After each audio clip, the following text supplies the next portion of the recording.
पंचप्रण के साथ भारत की विकास यात्रा निरंतर जारी है। इन पंचप्रणों में एक भारत को विकसित बनाने का संकल्प भी समाहित है। अमृत महोत्सव चल रहा है और इसके साथ ही आत्मनिर्भर भारत अभियान भी निरंतर जारी है। इन सब के परिप्रेक्ष्य में देखें तो भारत के लिए आज का दिन ऐतिहासिक है और अभूतपूर्व है। भारत ने तिरंगा ध्वज चंद्रमा पे लहराया है। ये पूरे देश के लिए एक गौरव की बात है, राष्ट्रीय स्वाभिमान का विषय।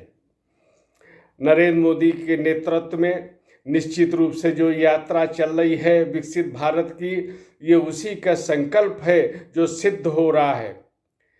कुछ समय पहले की बात करें तो भारत का एक अभियान विफल भी हुआ था।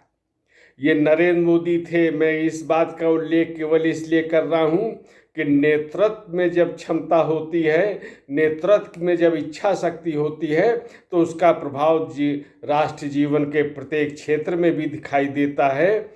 और यही स्थिति आज हम देख रहे हैं विगत 9 वर्षों से। हमारे वैज्ञानिकों की क्षमता पहले भी कम नहीं थी। उनकी क्षमता, उनकी प्रतिभा पूरी दुनिया में मानी जाती थी। विदेशों में जाते थे तो वो अपनी सफलता से इसका प्रमाण भी देते थे। पिछला जो चंद्रयान में असफलता मिली, भारत के प्रधानमंत्री नरेंद्र मोदी स्वयं वैज्ञानिकों के पास पहुंचते हैं, उनके आंसुओं को पोंछते हैं और उनका मनोबल बढ़ाते हैं, उनको संबल देते हैं। तब प्रधानमंत्री नरेंद्र मोदी ने कहा था कि निराश होने की कोई बात नहीं है। उन्होंने कहा वयम अमृतस्य पुत्रः, यानी हमारा जो अमृत के विचार, जो हमारा संकल्प है, वो कभी निराशा से विचलित नहीं होता है। आपदा में अवसर से लेना चाहिए, सबक लेना चाहिए। इसलिए निराशाया समम पापम मानवेन विद्यते। तो इसको एक आशा के साथ जो कमियां रहेगी उनको दूर करके आगे बढ़ने का संकल्प लेना चाहिए। प्रधानमंत्री का वहाँ पे जाना, वैज्ञानिकों को गले लगाना, उनका मनोबल बढ़ाना, आज मैं समझता हूँ कि उसका भी एक बहुत सकारात्मक प्रभाव जो हमारी सफलता में मिला, जो वैज्ञानिकों ने हमारे देश का गौरव बढ़ाया है, ये पूरे के पूरे परिप्रेक्ष्य में इसको भी देखना पड़ेगा। कुछ बातें और भी हैं।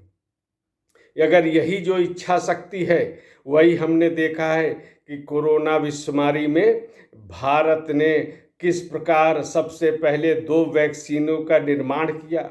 ये हमारे वैज्ञानिकों की क्षमता थी। यही वैज्ञानिक हमारे उसी प्रतिभावान पहले भी थे, लेकिन पहले उनको दशकों लग जाते थे विदेश में जो बनती थी वैक्सीन, उसको भारत में आने के लिए। लेकिन जब उनको एक माहौल उत्कृष्ट मिला तो उन्होंने दुनिया में सबसे पहले 2 कारगर वैक्सीन का निर्माण किया और इससे सैकड़ों देशों को लाभान्वित भी किया गया।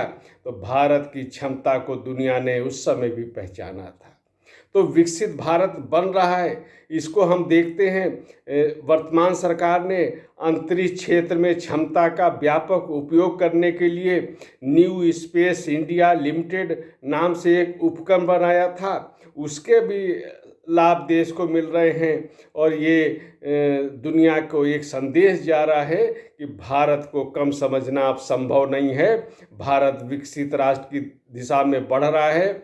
जो संकल्प लिया था प्रधानमंत्री ने, वो सिद्ध हो रहा है, वो साकार हो रहा है और अनेक क्षेत्रों में इसका प्रभाव भी दिखाई दे रहा है। चाहे वो टेक्नोलॉजी के क्षेत्र में हो, डिजिटल इंडिया अभियान का लोहा दुनिया में माना जा रहा है। रेलवे का विकास विश्व स्तर पर हो रहा है। जिस तरह ट्रेड में वैज्ञानिक तकनीक का अपनाया जा रहा है, उसकी दुनिया में सराहना हो रही है। तो ये एक व्यापक रूप से एक विकास भारत का हो रहा है और आज का जो अवसर है, निश्चित रूप से हम राष्ट्रवासियों के लिए, देशवासियों के लिए मस्तक को ऊंचा करने वाला है। प्रधानमंत्री दक्षिण अफ्रीका की यात्रा पे हैं। वहाँ से वो उन्होंने इस सजीव प्रसारण को देखा जब हमारा चंद्रयान चंद्रमा पे उतरा। उस गौरवशाली क्षण के वो देश के 140 करोड़ लोगों के साथ, जिसको वो अपना परिवार कहते हैं, उस क्षण के साक्षी बने। राष्ट्र को उन्होंने संबोधित किया और फिर वही विचार कि वो दुनिया का भलाई ही करने के लिए भारत कैसा कार्यक्रम है और वो भारत अपना कार्यक्रम जारी रखेगा। यहाँ ये भी उल्लेखनीय है कि इसी अमृत काल में भारत G20 का अध्यक्ष बना है। भारत के चिंतन से दुनिया अवगत हो रही है। वसुधैव कुटुंबकम का विचार दुनिया में गूंज रहा है।